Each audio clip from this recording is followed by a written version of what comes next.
Bonjour à tous. Ils commencent à travailler lorsque beaucoup d'entre nous sommes encore en train de dormir. Les éboueurs font un travail dur et se lèvent très tôt. Un métier en plein milieu de la circulation, parfois dangereux. Certains comportements d'automobilistes peuvent les gêner au quotidien. Vie ma vie d'éboueur, c'est tout de suite dans votre émission Contact.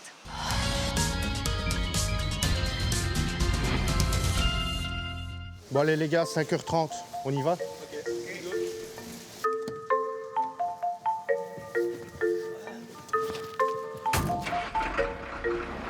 Dans quelques heures, le jour va se lever.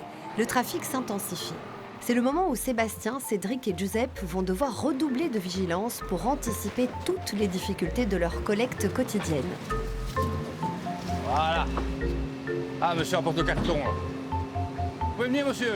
Allez-moi, voilà. En moyenne, sur une journée, niveau de marche, on doit faire une moyenne de, je pense, une bonne vingtaine de kilomètres de marche, en moyenne. Le tonnage, ça varie entre 6 et 7 tonnes de carton, plus les 2 à 3 tonnes de PMC. Donc en moyenne, on fait 9 tonnes de carton PMC. Et en collecte de poubelles, ça peut monter jusqu'à 23 à 24 tonnes. C'était assez fatigant. Ah bon, c'est un mode de vie, hein. On l'a choisi. Dans la voiture, là. On doit être attentif à tout, vérifier s'il n'a pas des véhicules qui traversent, s'il marche arrière, qu'un véhicule ne verrait pas le camion traverser, des piétons traverser. Ça arrive très souvent aussi, surtout derrière quand le camion fait une marche arrière. Et surtout faire attention, par exemple, si moi je vois qu'il y a un véhicule qui arrive, comme mon chargeur ne voit pas, je le signale, quoi. Comme seule protection, des vêtements fluorescents et des lampes. En cas d'accident, ils ne font donc pas le poids face aux automobilistes. Merci. Mais c'est déjà arrivé que oui, j'ai peur effectivement, parce que les gens, des fois, ne font pas attention, quoi. C'est déjà arrivé de me faire insulter, c'est déjà arrivé que j'ai dû me coller contre la façade parce que la voiture a traversé sur le trottoir. Sur les camions de collègues, on ne sait pas se protéger comme on veut vraiment. C'est-à-dire, une fois qu'on est sur le marche-pied, s'il y a un véhicule qui arrive trop vite, à part se jeter sur le côté, on ne sait rien faire d'autre, quoi. Il faut être toujours attentif. Les heures qu'on est sur la route, c'est 100% le cerveau et physique et tout. Quand on est dans le camion, là, on peut dire ouf, on peut manger notre tartine et là, on peut souffler. Mais une fois que vous êtes dehors, c'est à 100%. Hein. Sinon, c'est des accidents tous les jours. Et celui qui conduit le camion, c'est Sébastien. Il connaît toutes les tournées de tête et tous les endroits compliqués. Avec ses chargeurs, il forme une équipe depuis une dizaine d'années et il veille en permanence à leur sécurité. C'est pas évident, on comprend qu'on ait une contrainte, mais on a une contrainte nécessaire. Malheureusement, c'est comme ça.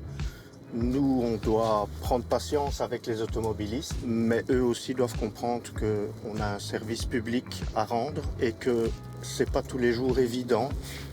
Donc, il faudrait juste qu'ils soient un peu plus patients parfois. Vous roulez à quel kilométrage? Combien à l'heure? Ici, on est sur une moyenne de, je vais dire, 3-4 km/h quand on est en collecte, quand c'est serré. Sinon, la sécurité veut que quand les chargeurs sont sur le marchepied, la vitesse est limitée à 25 km/h. Quelles sont les réactions des automobilistes ou alors des personnes qui sont sur la route? Les gens sortent de leur voiture et nous crient qu'ils n'ont pas le temps, qu'ils travaillent. Je sais pas, moi, j'ai pas l'impression de m'amuser. Je serai encore plus patiente la prochaine fois que je serai confrontée à un camion de collecte. Se mettre à la place des autres usagers, c'est la clé pour une meilleure cohabitation sur la chaussée. On ramasse vos déchets, c'est pas une contrainte. Essayez de nous respecter et tout va aller bien entre nous. Voilà pour cette séquence Vie ma vie d'éboueur. Merci pour votre fidélité. À la semaine prochaine. D'ici là, rendez-vous sur les réseaux sociaux ou encore sur la page RTBF Mobile Info.